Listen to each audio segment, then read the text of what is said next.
আমি অনেক দিন ধরে ভাঙার ওদিকে কখনোই যাইনি।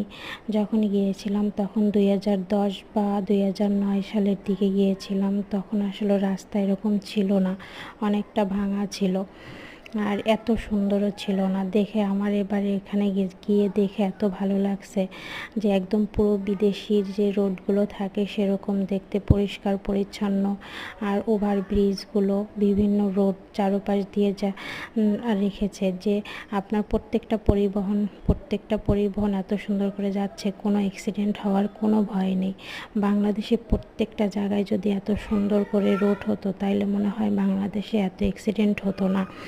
আর আমাদের কিছু বাঙালিরা আছি যারা অনেক সময় দেখা যায় পরিষ্কার পরিচ্ছন্ন জায়গা থাকলেও সেখানে বাদামের খোসা বা কোনো পলিথিন এগুলো ফেলে দেই। আসলে আমাদের নিজেদেরই ভুল, আমরা আসলে কোনো ভালো জিনিস ঠিকভাবে রাখতে পারি না।